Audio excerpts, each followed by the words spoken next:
One जोटा कि core paper 8 रु आम सिलेक्शन बाछिबा माने लॉन्ग क्वेश्चन केमिति आसीबो प्रथम आम सिलेक्शन करवा से क्वेश्चन को बारंबार प्रैक्टिस करवा जहाँफल कि एग्जाम रे आप लिखिपारे। तो जो मान एग्जाम अच्छी आग को 8 रे अच्छी कि 16 अच्छी जो मान यूनिवर्सिटी रे जहाँ कमेंट आसाला तो निहाती भाव में क्वेश्चन को देखूँ आउ क्वेश्चन आप प्रैक्टिस करूँ बुझीपारे।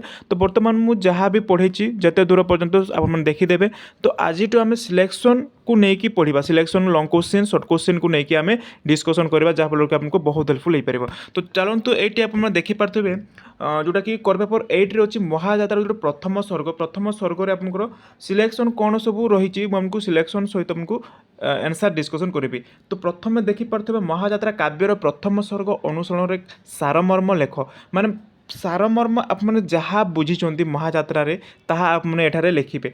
मु आपको लॉन्ग क्वेश्चन गोटे माने प्रोवाइड कर सारी से वीडियो देखीदेवे मुझे क्वेश्चन आपको डिस्कसन करेछि। आउ गोटे कथा मन रखु क्वेश्चन आपको माने सीधा सलख आसनी क्वेश्चन टी बुले बंकी आसे मुझे जहाँ भी क्वेश्चन दूसरी माने सही क्वेश्चन आपको एग्जाम रे आसेनी जस्ट आपको बुलेकी माने क्वेश्चन आसे आप माने बुझी माने बुझंतु से क्वेश्चन टी बुझंतु तार आंसर गोटे ही रहिबो किंतु क्वेश्चन टी माने आपको अलग अलग लागुथबो किंतु आंसर आपनकर गोटे ही रहिबो बुझिपारले। एइटा आपन ध्यान दियंतु। नेक्स्ट देखंतु मोस्ट इंपोर्टेंट आज आम डिस्कसन करबा ताहा आंसर मते मानक सहित देखैदेबी। महाजात्रा काव्यर प्रथम स्वर्ग एक विषादवादी चेतनार परिप्रकाश आलोचना करो। ए क्वेश्चन आज आम डिस्कसन करबा आंसर मते डिस्कसन करबा बुझिपारले क्वेश्चन सहित आंसर डिस्कसन करबा।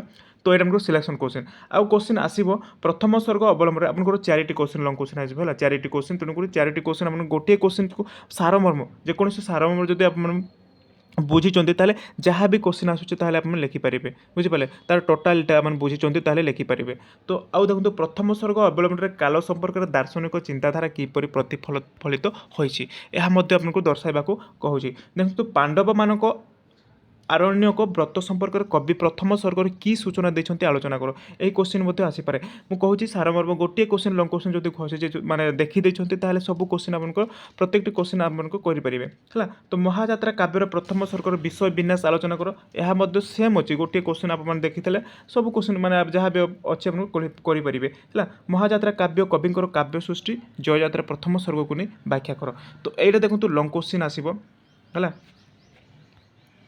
आपनकर 500 शब्द किंतु 800 शब्द लिखा पड़ो है 800 शब्द जोटा कि 8 मार्कर आसो। तो देखो से अनुसार मुझे पढ़ेबी माने आज आम पढ़ा कौन सेकेंडा महाजात्रा काव्यर प्रथम स्वर्गर एक विषादवादी चेतनार परिप्रकाश कर क्वेश्चन आसे मुझे प्रथम पढ़ाई है जो मैंने देखी ना यार शॉर्ट क्वेश्चन डिस्कसन करी देखी ना डेस्क्रिप्शन तले तार लिंक देदेवी कि प्लेलिस्ट को जब प्लेलिस्ट अच्छी कि तार आई बटन में आमको देदेवी जाकि आप देखिपारे है। तो चलतु वीडियो को फटाफट डेरी नक स्टार्ट करवा आज माने लॉन्ग क्वेश्चन सिलेक्शन क्वेश्चन।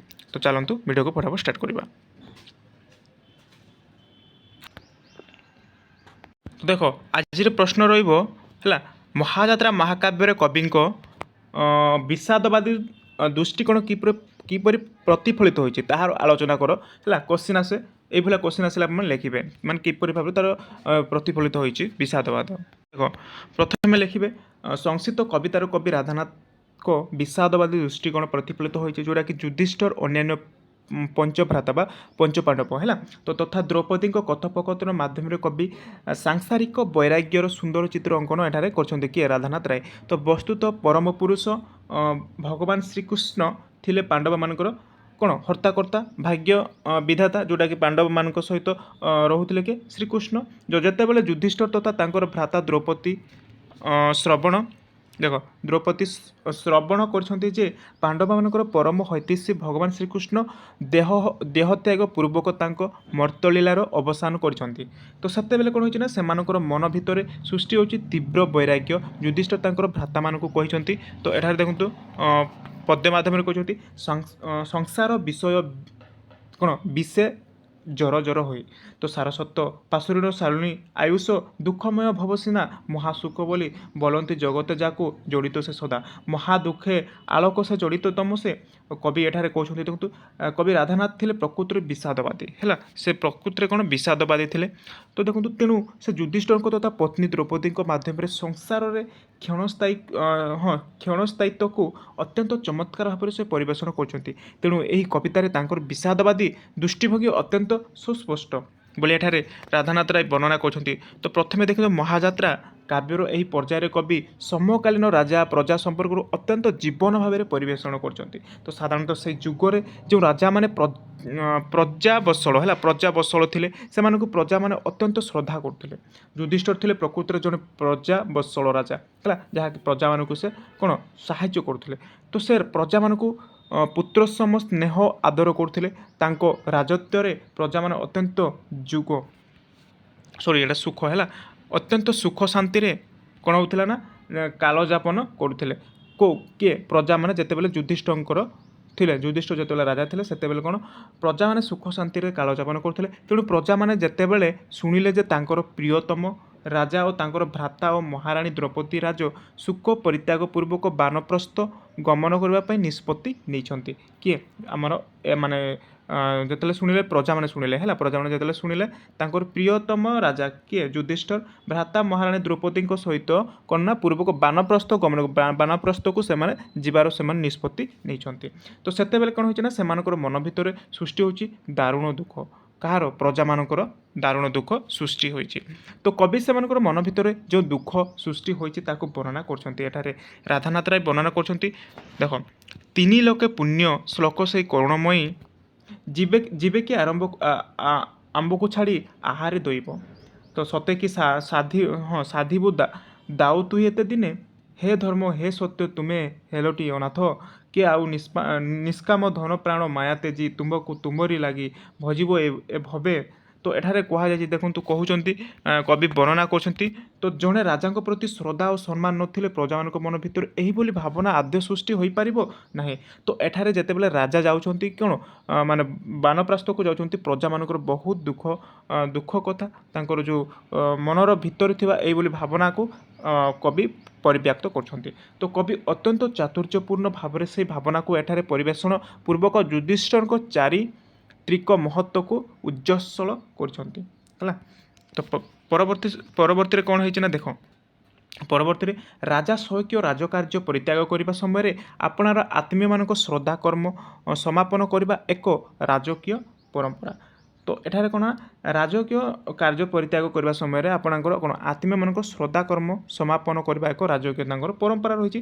ତେଣୁ ରାଜା ଯୁଧିଷ୍ଠିର ଏବଂ ପରୀକ୍ଷିତଙ୍କ ହସ୍ତରେ ହେଲା, ଯୁଧିଷ୍ଠିର ପରୀକ୍ଷିତଙ୍କ ହସ୍ତରେ ରାଜ୍ୟଭାର ଦର୍ପଣ କରିବା ପରେ ତଥା ଯୁଯୁତ୍ସୁଙ୍କୁ ତାଙ୍କର ପ୍ରତିନିଧି ଭାବରେ ନିଯୁକ୍ତି କରିବା ପରେ ତାଙ୍କ ମାତୁଳ କୁଳଙ୍କ ପ୍ରତି ଶ୍ରଦ୍ଧା ଅର୍ପଣ କରିଛନ୍ତି। କିଏ? ଯୁଧିଷ୍ଠିର କରିଛନ୍ତି। ସେହି ଶ୍ରଦ୍ଧା ପରେ ସେ ଯାଜ୍ଞବଲ୍କ୍ୟ ହେଲା, ଯାଜ୍ଞବଲ୍କ୍ୟ, ମାର୍କଣ୍ଡେୟ, ଦେବର୍ଷି ନାରଦ ଏବଂ ବାଦରାୟଣ ପ୍ରମୁଖ ଋଷିମାନଙ୍କୁ ନିମନ୍ତ୍ରଣ କରି ସେମାନଙ୍କ ଆଶୀର୍ବାଦ ଭିକ୍ଷା କରିବା ସହିତ ତାଙ୍କୁ ଅନେକ ଦକ୍ଷିଣା ପ୍ରଦାନ ମଧ୍ୟ କରିଛନ୍ତି। ତ ପରବର୍ତ୍ତୀ ସମୟରେ ଯେଉଁ ରାଜକୀୟ ବିଧି ଅନୁଯାୟୀ ସେହି ଦାନଗୁଡ଼ିକ ହେଉଛି ଭୂମି, କାଞ୍ଚନ, ରତ୍ନ, ବସ୍ତ୍ର, ଆଭରଣ, ଗଜ, ବାଜି ଇତ୍ୟାଦି ଦାନ ଦେଇ ଋଷିମାନଙ୍କ ସନ୍ତୋଷ ବିଧାନ ମଧ୍ୟ କରିଛନ୍ତି ହେଲା। ତ ପରବର୍ତ୍ତୀ ଦେଖିବା, ତାପରେ କ'ଣ ହେଇଛି ନେକ୍ସଟ ଦେଖନ୍ତୁ, କବି ମହାକାବ୍ୟର ବୈଶିଷ୍ଟ୍ୟ ଦୃଷ୍ଟିରୁ ଆଲୋଚ୍ୟ ମହାକାବ୍ୟର ପ୍ରାରମ୍ଭରୁ ଉତ୍କଳ ଭାରତୀୟଙ୍କୁ ସ୍ମରଣ କରୁଛନ୍ତି, ଯିଏକି ରମଣୀୟ ପଦ୍ମଦଳ ଉପରେ ଅବସ୍ଥାନ କରୁଛନ୍ତି। ତତ୍ପରେ ବିଷୟ ପ୍ରସଙ୍ଗ ଅନୁଯାୟୀ ଦେଖ, ସାରଳାଙ୍କ ମହାଭାରତରେ ପ୍ରଦତ୍ତ ହୋଇଥିବା ବିଷୟକୁ ବର୍ଣ୍ଣନା କରୁଛନ୍ତି ବୋଲି ସୂଚନା ପ୍ରଦାନ କରୁଛନ୍ତି ହେଲା। ତ ଏତଦ୍ ବ୍ୟତୀତ ଏହି କାବ୍ୟରେ ସେ ଭାରତୀୟର ଐତିହ୍ୟପୂର୍ଣ୍ଣ ବିଷୟକୁ ଆହରଣ କରୁଛନ୍ତି। ମହାଭାରତର ଶେଷ ପର୍ଯ୍ୟାୟରେ ଭଗବାନ ଶ୍ରୀକୃଷ୍ଣ ମହାପ୍ରୟାଣ ଇତିହାସର ଏକ ଚରମ ପର୍ଯ୍ୟାୟ, ତାହା ଶ୍ରବଣ ପୂର୍ବକ ଧର୍ମରାଜ ଯୁଧିଷ୍ଠିରଙ୍କର ମନ ଭିତରେ ଦାରୁଣ ବିଷାଦବୋଧ ସୃଷ୍ଟି ହେବା ଓ ରାଜା ପରୀକ୍ଷିତଙ୍କୁ ରାଜ୍ୟର ସମର୍ପଣ କରି ମହାକାଳ ବା ମୃତ୍ୟୁ ସନ୍ଧାନରେ ଯିବା ପ୍ରସଙ୍ଗ ଏଠାରେ ବର୍ଣ୍ଣିତ ହୋଇଛି। ତ ଏଠାରେ ଦେଖନ୍ତୁ, ଏତଦ୍ ବ୍ୟତୀତ ଏହି କାବ୍ୟର ଯେ ଭାରତର ଐତିହାସିକ ବିଷୟପୂର୍ଣ୍ଣ ଆହରଣ କରୁଛନ୍ତି। ମହାଭାରତର ଶେଷ ପର୍ଯ୍ୟାୟ କ'ଣ ଭଗବାନ ଶ୍ରୀକୃଷ୍ଣଙ୍କ ମହାପ୍ରୟାଣର ଇତିହାସର ଏକ ଚରମ ପର୍ଯ୍ୟାୟ ହେଲା, ତାହା ଗୋଟେ ଚରମ ପର୍ଯ୍ୟାୟକୁ କୁହାଯାଏ। ତ ତାହା ଶ୍ରବଣ ପୂର୍ବକ ଧର୍ମରାଜ କିଏ? ଯୁଧିଷ୍ଠିର ହେଲା, ମନ ଭିତରେ ଦାରୁଣ ବିଷାଦବୋଧ ମଧ୍ୟ ସୃଷ୍ଟି ହେଉଛି, ଯାହାଫଳରେ କି ରାଜା ପରୀକ୍ଷିତଙ୍କୁ ତାଙ୍କ ପୁତ୍ର ଏଇଟା ହେଲା ଯୁଧିଷ୍ଠିରଙ୍କର, ତ ରାଜ୍ୟଭାର ସମର୍ପଣ ରାଜ୍ୟଭାର ତାଙ୍କୁ ସମର୍ପଣ କରିଦେଇଛନ୍ତି ଯୁଧିଷ୍ଠିର। ମହାକାବ୍ୟ ମୃତ୍ୟୁ ସନ୍ଧାନ ଯିବା ପ୍ରସଙ୍ଗ ଏଠାରେ ମଧ୍ୟ ବର୍ଣ୍ଣନା କରାଯାଇଛି। ତ ପରବର୍ତ୍ତୀ କ'ଣ ହେଇଛି, ସେଇଭଳି ପାଶ୍ଚାତ୍ୟ ମହାକାବ୍ୟ ଦୃଷ୍ଟିରୁ ଦେଖ ସେଭଳି ପାଶ୍ଚାତ୍ୟ ମହାକାବ୍ୟ ଦୃଷ୍ଟିରୁ କବି ଏହି କାବ୍ୟରେ ତ୍ରୟୀ ଐକ୍ୟର ନିର୍ବାହ କରିଛନ୍ତି। ସେହି ତ୍ରୟୀ ଐକ୍ୟ ହେଉଛନ୍ତି ଘଟଣାଗତ, ସ୍ଥାନଗତ ଓ କାଳଗତ। ତ ଗୋଟିଏ ମହାକାବ୍ୟରେ ଏହି ତିନୋଟି ଐକ୍ୟ ପରିପୂର୍ଣ୍ଣ ହୋଇଥାଏ ବୋଲି ବିଭିନ୍ନ ତତ୍ତ୍ୱବିଦ୍ ମାନେ ନିରୂପଣ ମଧ୍ୟ କରିଛନ୍ତି। ଏଠାରେ ଉନ୍ନତି ଐତିହ୍ୟପୂର୍ଣ୍ଣ ବିଷୟ ଉପସ୍ଥାପନ ପୂର୍ବକ ଘଟଣାର ମହାଭାରତୀୟ ଯାଦବ କୂଳ ତଥା କୁରୁକୁଳର ବିଷୟ ଏଠାରେ ସ୍ଥାନିତ ମଧ୍ୟ ହୋଇଥିବା ଯୋଗୁଁ ସ୍ଥାନଗତ ଓ ମଣିଷର ଶେଷାବସ୍ଥାର ଦାରୁଣ ବିଷାଦ ଯୋଗୁଁ କଥା କୁହାଯାଉଥିବାରୁ ଏଠାରେ କାଳଗତ ଐକ୍ୟ ସୂଚିତ ହୋଇଛି। ହେଲା, ତ ଏଇଭଳିଆ ମାନେ କେମିତି ବିଷାଦବାଦ ସୃଷ୍ଟି ହୋଇଛି ଏହା ମାନେ ବର୍ଣ୍ଣନା କରିବେ। ତେଣୁ ପାଶ୍ଚାତ୍ୟ ଓ ପାଶ୍ଚାତ୍ୟ ମହାକାବ୍ୟ ଲକ୍ଷଣ ଦୃଷ୍ଟିରୁ ଏହା ଏକ ସଫଳ ମହାକାବ୍ୟ, ଏହା ଏକାନ୍ତ ଭାବରେ ସ୍ୱୀକାର କରାଯାଇପାରେ ବୋଲି ଏଠାରେ କୁହାଯାଇଛି। କବି ଏହି କାବ୍ୟରେ ଉଦାର ଶୈଳୀର ପ୍ରୟୋଗ କରୁଛନ୍ତି। ଅମିତ୍ରାକ୍ଷର ଛନ୍ଦ ପ୍ରୟୋଗ ପୂର୍ବକ କାବ୍ୟର ବିଷୟାନୁସାରେ ହେଲା ଭାବ ପରିବେଷଣ କରୁଛନ୍ତି। ଆଦ୍ୟପ୍ରାନ୍ତ ଏହି ଛନ୍ଦ ପ୍ରୟୋଗ ପୂର୍ବକ ଅନେକ ତତ୍ସମ ଶବ୍ଦର ସଂଯୋଜନ ମଧ୍ୟ କରିଛନ୍ତି। ତେଣୁ ତାର ଉଚ୍ଚାରଣ ସତ୍ତ୍ୱ ପାଠକ ହୃଦୟକୁ ଆକର୍ଷିତ କରିଥାଏ। ଓଡ଼ିଆ କବିତା ରାଜ୍ୟରେ ଅମିତ୍ରାକ୍ଷର ଛନ୍ଦର ପ୍ରୟୋଗ କବିତାର ରାଧାନାଥ ରାୟ। ହେଲା, ଏଇଟା ଗୋଟେ ଅମିତ୍ରାକ୍ଷର ଛନ୍ଦ ଯେଉଁଟାକି ପ୍ରଥମ ସର୍ଗ, ରାଧାନାଥ ରାୟଙ୍କର ପ୍ରଥମ ସର୍ଗ। ହେଲା, ରାଧାନାଥ ରାୟଙ୍କର ଏକ ସ୍ୱତନ୍ତ୍ର ବୈଶିଷ୍ଟ୍ୟ। ଏତତ୍ ପୂର୍ବରୁ କୌଣସି କବି କାବ୍ୟର ଅମିତ୍ରାକ୍ଷର ଛନ୍ଦର ପ୍ରୟୋଗ କରିନଥିଲେ। ସମ୍ଭବତଃ କବିବର ରାଧାନାଥ ରାୟ ମାଇକେଲ ମଧୁସୂଦନ ଦାସଙ୍କ ଦ୍ୱାରା ପ୍ରଭାବିତ ହୋଇ ଅମିତ୍ରାକ୍ଷର ଛନ୍ଦ ପ୍ରୟୋଗ କରିଛନ୍ତି। ହେଲା, କାହା ଦ୍ୱାରା ପ୍ରଭାବିତ ହୋଇ?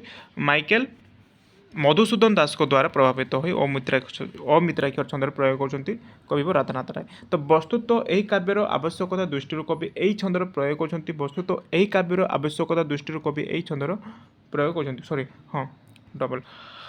ତ ପରବର୍ତ୍ତୀ ଦେଖନ୍ତୁ, ବସ୍ତୁତ ଏହି କାବ୍ୟର ଆବଶ୍ୟକତା ଦୃଷ୍ଟିରୁ ଏଇଟା ଡବଲ ଲେଖାଯାଇଛି। ଦେଖ, ବସ୍ତୁତ ଏହି କାବ୍ୟର ଆବଶ୍ୟକତା ଦୃଷ୍ଟିରୁ କବି ଏହି ଛନ୍ଦର ପ୍ରୟୋଗ କରିବା ପ୍ରୟାସ କରିଛନ୍ତି। ତ ସାଂସ୍କୃତିକ ଭାଷାର ପ୍ରୟୋଗ ପୂର୍ବକ ଅମିତ୍ରାକ୍ଷର ଛନ୍ଦର ପ୍ରୟୋଗ ମହାଯାତ୍ରା କାବ୍ୟର ଏହି ପର୍ଯ୍ୟାୟରେ ଅତ୍ୟନ୍ତ କ'ଣ ଔଚିତ୍ୟପୂର୍ଣ୍ଣ ହୋଇଛି। ତ କବିଙ୍କ ଏହି ପର୍ଯ୍ୟାୟରେ ପ୍ରଯୁକ୍ତ ହୋଇଥିବା ଅମିତ୍ରାକ୍ଷର ଛନ୍ଦର ଏକ ଦୃଷ୍ଟାନ୍ତ ହେଉଛି।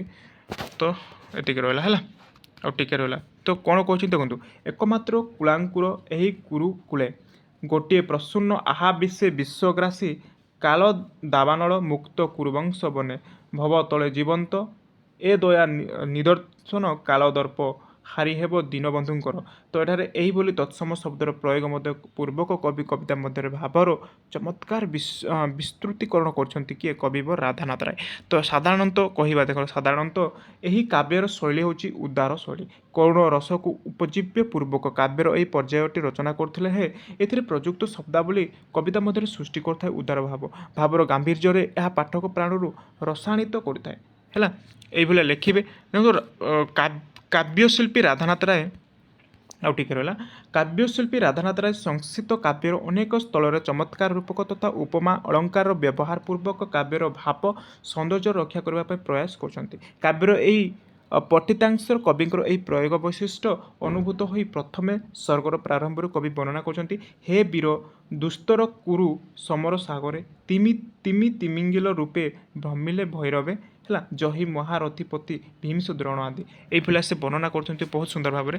ବୁଝିପାରିଲେ? ତ ଏତିକି ଥିଲା ଆପଣମାନଙ୍କର। ଯଦି ଆସିବ କୋଶ୍ଚିନ୍ ଆସିବ, ବୁଝିପାରିଲେ, ସିଲେକ୍ସନ୍ କୋଶ୍ଚିନ୍ ଏଇଟା ମହାଯାତ୍ରା ମହାକାବ୍ୟର କବିଙ୍କର ବିଷାଦବାଦ କେମିତି ଥିଲା। ହେଲା, ମାନେ ଟିକି ନିକିକି ବୁଝେଇକି ଆପଣମାନେ ଲେଖିବେ। ଏଇଭଳିଆ ଥିଲା ଯେଉଁଟାକି ବିଷାଦବାଦ ଯେତେବେଳେ ପାଣ୍ଡବ, ହେଲା, ପଞ୍ଚ ପାଣ୍ଡବ ମାନେ ଯେତେବେଳେ ବନସ୍ଥ ପ୍ରାପ୍ତ ଯାଉଛନ୍ତି, ବନପ୍ରାପ୍ତ ସେମାନେ ଗମନ କରୁଛନ୍ତି, ସେତେବେଳେ ତାଙ୍କର ପ୍ରଜାମାନେ କିଭଳି ଭାବରେ ଦୁଃଖରେ ସେମାନେ ମର୍ମହତା ହେଉଛନ୍ତି। ହେଲା, ଗୋଟେ ପ୍ରଜା ଏବଂ ରାଜାଙ୍କର ସମ୍ପର୍କ କେମିତି ମାନେ ରହିବା କଥା, ତ ସେଇଟା ଏଠାରେ ବର୍ଣ୍ଣନା କରାଯାଇଛି। ବୁଝିପାରିଲେ? ତ ଏଇଭଳିଆ ଲେଖିବେ। ବୁଝିପାରିଲେ? ତ ଆଶା କରୁଛି ଆପଣମାନେ ବୁଝିପାରିଥିବେ। ଯଦି ଆପଣଙ୍କୁ କିଛି ଡାଉଟ୍ ରହୁଛି ତାହେଲେ କମେଣ୍ଟ କରିକି କମେଣ୍ଟ ସେକ୍ସନରେ କମେଣ୍ଟ କରନ୍ତୁ, ମୁଁ ତା'ର ଡାଉଟ୍ କ୍ଲିୟର କରିଦେବି। ହେଲା, ତ ପରବର୍ତ୍ତୀ କ୍ଲାସ୍ରେ ଆମେ ଏହାର ସର୍ଟ କୋଶ୍ଚିନ୍ ଯେଉଁମାନେ ପାଇନାହାନ୍ତି, ସର୍ଟ କୋଶ୍ଚିନ୍ ମହାଯାତ୍ରାର ମୁଁ ଆପଣଙ୍କୁ ପ୍ରୋଭାଇଡ଼ କରିଦେଇଛି। ଯଦି ଦେଖିନାହାନ୍ତି ଦେଖିଦେବେ, କିମ୍ବା ମୁଁ ଆପଣଙ୍କୁ ଡେସ୍କ୍ରିପସନ୍ ତଳେ କିମ୍ବା ତା'ର ଆଇ ବଟନ୍ରେ ମୁଁ ଦେଇଦେବି, ଆପଣ ଯାଇକି ଦେଖିପାରିବେ। ହେଲା, ଏଇ କୋଶ୍ଚିନ୍ଟିକୁ ବାରମ୍ବାର ପ୍ରାକ୍ଟିସ୍ କରନ୍ତୁ। ଯଦି ବୁଝିନାହାନ୍ତି ତାହେଲେ ମୋତେ କମେଣ୍ଟ କରିକି କହିବେ, ମୁଁ ଆଉ ଥରେ ବୁଝେଇକି ଆପଣଙ୍କୁ ଭିଡ଼ିଓ ନେଇକି ଆସିବେ। ତ ଆଜି ପାଇଁ ଏତିକି ଥିବ। ଆଶା କରୁଛି ଆପଣଙ୍କୁ କିଛି ମାତ୍ରାରେ ଭିଡ଼ିଓ ଭଲ ଲାଗିଥିବ। ଧନ୍ୟବାଦ।